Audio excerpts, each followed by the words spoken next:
fondo. Bien, bienvenidos a otro capítulo de Tito y Andrés, Ferretería y Constitucionalismo. Y los invitamos desde ya a ver nuestros primeros capítulos sobre el capítulo número 1, sobre cuán partisano es esta Constitución. El capítulo 2, sobre cuán maximalista es esta Constitución. Número 3, sobre la anarcoconstitución. Y en este capítulo, el día de hoy, vamos a ver algo que está en la boca de todos en las redes sociales, que está haciendo un estrés importante, porque se ha dicho, y eso es lo que queremos tratar de dilucidar, reflexionar, sobre que esta Constitución eventualmente estaría jugando a favor de ni más ni menos que los antivacunas o de las sectas que eventualmente pueden negarse a transfundirse sangre para salvar la vida, no solamente de esas personas, los adultos, sino que también de los menores de edad. Entonces, para eso nos encontramos ni más ni menos que con don Roberto García, abogado de la Universidad de Chile, magíster en Derecho Constitucional, una extraordinaria persona, amigo de la casa, y la idea es que conversemos de esto. Don Roberto, ¿usted qué cree? ¿Cuán acertadas, cuán fundadas son estas críticas? Primero que nada, ¿a partir de qué surge esta crítica? Mire, a partir de la reacción definitiva del artículo 12, surge una serie como de banderas rojas en torno a qué se va a entender y cómo se va a interpretar el interés superior del niño. Para quienes no saben, el interés superior del niño es aquel criterio orientador de toda la legislación de familia que pone al menor como el núcleo esencial de protección, ¿ya? Exacto. O sea, el niño es lo primero y después lo que pasa con los padres. Todos los intereses particulares de los padres son accesorios. Lo que hay que buscar es el bienestar del menor. Esto ¿cierto? lo vemos en divorcio, en separaciones, en alimentos, todas las materias que tengan que ver con familia, ¿ya? Es un criterio orientador, incluso más allá de la norma de la ley de familia o de las normas del Código Civil. Esto también está consagrado en un instrumento de derechos humanos que está ratificado y vigente por Chile, que es la Convención de Derechos del Niño, ¿ya? Así es. Ahora, ¿qué es lo que ocurre? El artículo 12, en su reacción... ¿Lo leo? Sí, léelo, por favor. Vamos a aplicar lectura. Dice, artículo 12.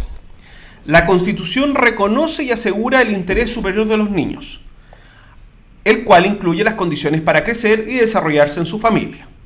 Esto suena bien. Sí, ningún problema con eso. Se entiende por niño todo ser humano menor a 18 años de edad, Sí. que es el criterio internacional.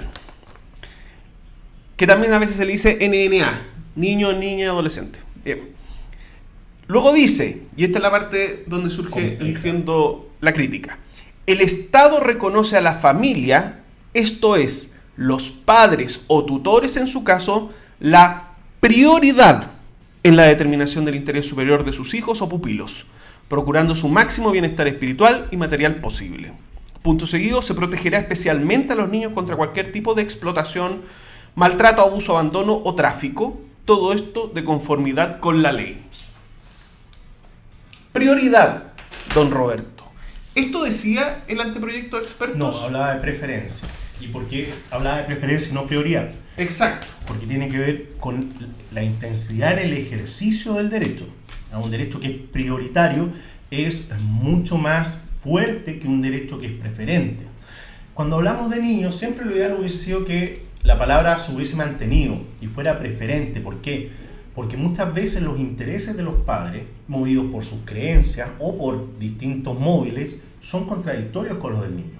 Claro. Entonces, la norma es bien particular desde el punto de vista que hace depender el interés superior del niño de lo que crean los padres. Y eso pone directamente en colisión con los derechos del niño. ¿Por qué? Porque podría ser el caso, por ejemplo, de una secta antivacuna o que cree en contra de la transfusión de sangre, pudiese poner en riesgo la vida del niño sobre la base de las creencias del padre. Y en ese caso nos encontraríamos en que los niños no tienen más derechos fundamentales que aquellos que la religión del padre cree que tienen. Hay que recordar también, hay que recordar que esta Constitución también blinda un poco las creencias religiosas. Pero en distintas, o sea, esto es un criterio transversal a distintas normas. Exacto. El derecho en materia de educación, libertad religiosa. O sea, todo. Esto es una expresión de eso. Todo está aquí, por así decir, teñido de un excesivo celo respecto de la libertad religiosa, que si bien es un derecho importante, no es un derecho que, como en este caso, permita poner en riesgo otros derechos fundamentales.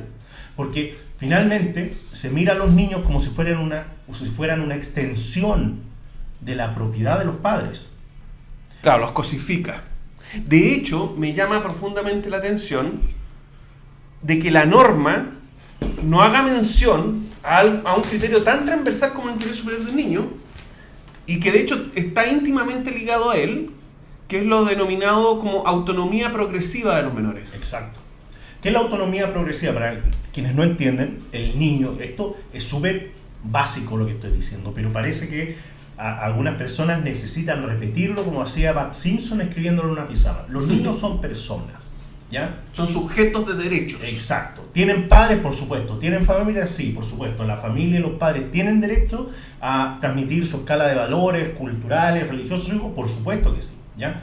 Pero eso no puede significar que los hijos sean esclavos de las creencias de los padres, ni de sus valores culturales, sociales o religiosos.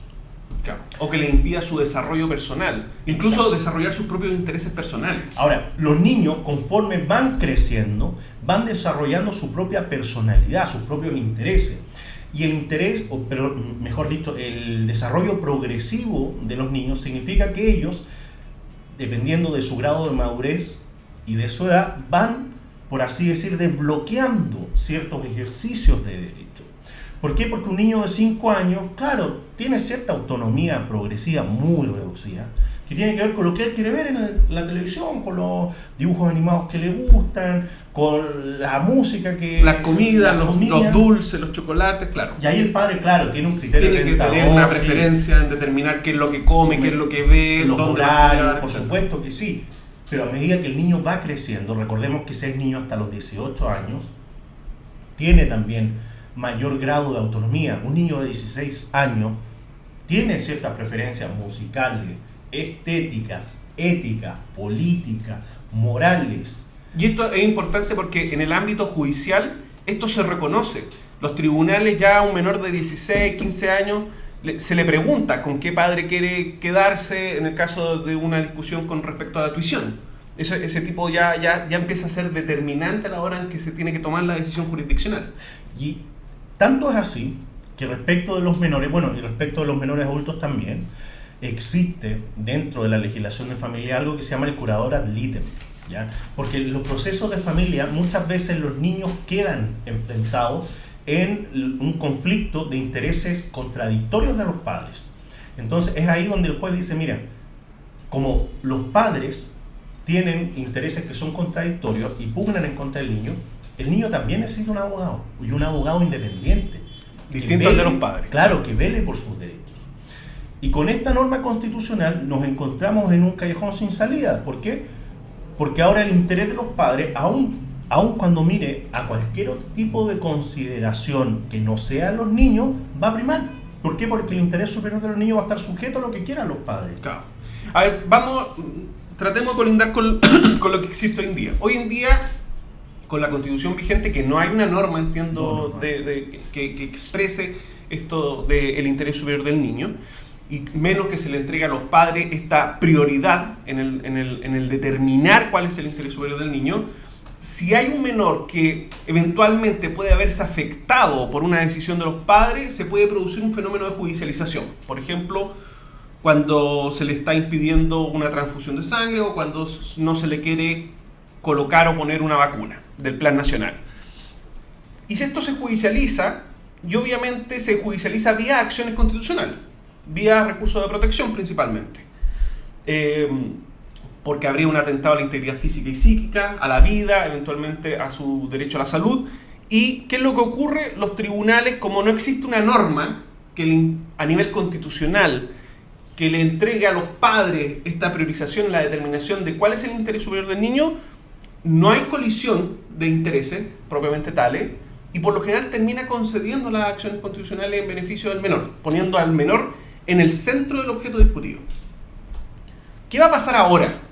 ¿Qué va a pasar cuando el juez, vía recurso de protección judicializado, no solamente se encuentra con que eventualmente hay una colisión de derechos que podrían estar siendo vulnerados para el menor, sino que además al mismo rango normativo se encuentra otra norma en que le dice que tiene que decidir conforme a lo que desean y quieren los padres. ¿Cómo se resuelve eso?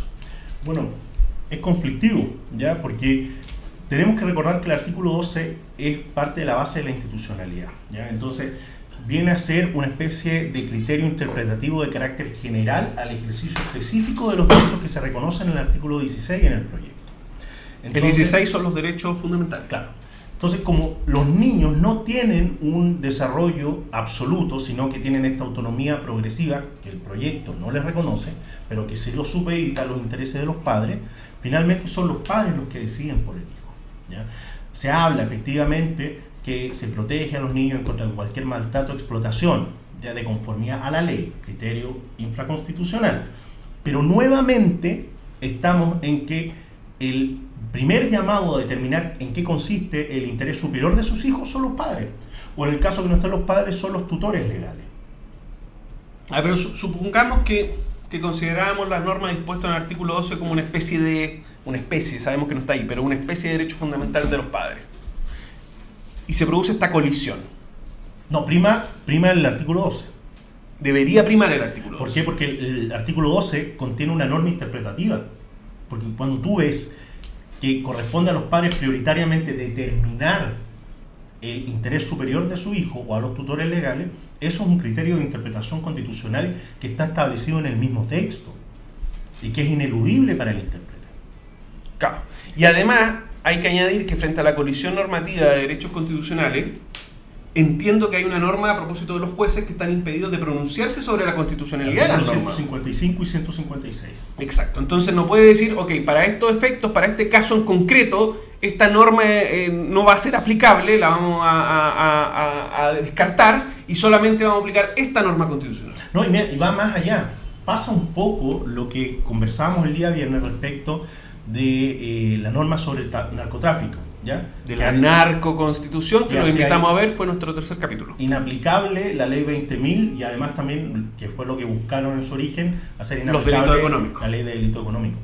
Esta ley también, o sea, este artículo del proyecto, en el caso de ser aprobado esta constitución en el referéndum, hace inaplicable las normas respecto del procedimiento de medida de protección en familia y desprotegería orgánicamente a todas las infancias. ¿Por qué? Porque ahora el interés superior del niño ya no dependería de normas más o menos abstractas, o mejor dicho, consagradas o de principio. Claro, consagradas a nivel supralegal e infraconstitucional como la Convención de Derechos del Niño, sino que correspondería siempre a criterios subjetivos de los padres. Y es más, tampoco tendríamos cómo resolver cuando son los mismos padres que entran en conflicto y cada uno clama acciones contradictorias respecto de lo que se entiende por el interés superior del niño. ¿Por qué? Porque nuevamente, y esto es lo riesgoso, nuevamente nos encontramos frente a un texto que es confesional y que parte del punto de vista que la familia, como ellos la conciben, es la familia bien constituida, donde hay un padre, una madre que viven juntos en un núcleo familiar, un pater family, y un pater familias, y hay un orden que ellos consideran natural respecto de la familia. Pero oye, en este país en que vivimos, esa familia que ellos conceptualizan como la única posible o como la familia hegemónica es muy minoritaria. Hoy en día nosotros vemos que las familias tienden a ser en Chile monoparentales. Sí, o entonces, adoptiva o con otro tipo de lazos. Entonces, claro, cuando nosotros llegamos a este artículo, nos encontramos que, oye, ¿y qué pasa con todos los hijos que viven, o que tienen padres separados y que están conflictuados en que un padre dice que la madre trata mal al niño o no propende a su interés superior y la madre dice no, que es el padre el que trata mal al niño y no propende a su interés superior? Tampoco lo resuelve la Constitución, y no lo resuelve. ¿Por qué? Porque el artículo está planteado en términos de es de los adultos, no de los niños.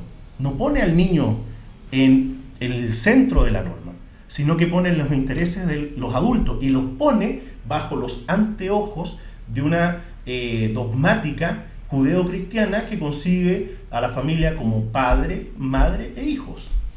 Claro, ¿no? Y esto es peligroso porque esto es muy transversal. Imagínate con la objeción de conciencia, un colegio que se niegue a poner las vacunas del Plan Nacional, un padre que se niegue a ponerse las vacunas del Plan Nacional. O sea, esto también es una fuente de judicialización frente a conflictos que hoy entendemos que estaban resueltos. Imagínate, bajo este artículo, y además lo de la libertad de educación, un niño podría no estar escolarizado.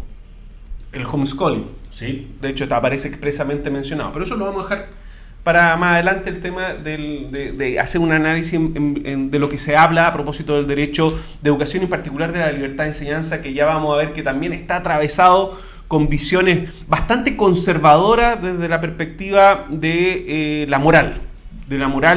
Y ojo, simplemente una advertencia, al momento en que un juez se ve enfrentado a interpretar una norma, obviamente no hace el mero análisis exegético de ver qué es lo que significa cada palabra, sino que también tiene que hacer y tomar mano o echar mano a lo que se denomina el bloque constitucional, y entre ellos están las actas. O sea, esto no se independiza totalmente de los autores de esta Constitución, y tal como dijo Roberto en algún momento, también tiene que estar mirando qué es lo que entiende por familia la gente que escribió este documento. ¿Qué es lo que entiende por interés superior del niño? ¿Qué es la gente que escribió este documento? No se independiza de las personas ultraconservadoras en lo moral que fueron las encargadas de redactar esta Constitución. Mira, acabamos de tener un problema técnico, pero tú nos querías transmitir una última idea, Tito. sí, lo que ocurre es, como decía en el primer capítulo, que este es un proyecto constitucional tramposo, ¿ya? ¿Por qué? Porque tenía que respetar una serie de 12 bordes que se plasmaban en el anteproyecto de la comisión experta, pero que Republicanos y Chile Vamos fue vaciando de contenido progresivamente en el texto definitivo, que es el que se va a plebiscitar. Por ejemplo, cuando vemos en el artículo 12, y más allá de otros artículos de las bases de la institucionalidad, se toma una interpretación de familia que es la interpretación más clásica y judeocristiana, que excluye a las otras familias, pero que es contradictoria con el artículo primero, en que se reconocía una serie de derechos a las familias, entendiendo que no solo existe una forma de constituir familia. Es más, en el anteproyecto se reconocía que los lazos de familia no solo estaban establecidos por vía consanguínea, y que todas las versiones de familia gozaban de igual protección ante la Constitución y la ley. Eso se eliminó. Entonces estamos frente a un retroceso respecto de lo que se entiende por familia y los vínculos jurídicos que este concepto de familia engendra, que nos lleva hacia 200 años. Tanto es así que esta redacción del artículo 12 es una reacción que nos devuelve un poco al pater familias del derecho romano, en que la titularidad del ejercicio de los derechos, no solo propios, sino de todo el grupo familiar, va a depender de lo que decida el jefe de familia. Chan. Bien, lleguemos hasta acá. Un abrazo gigante a todas y todos, y nos estamos viendo.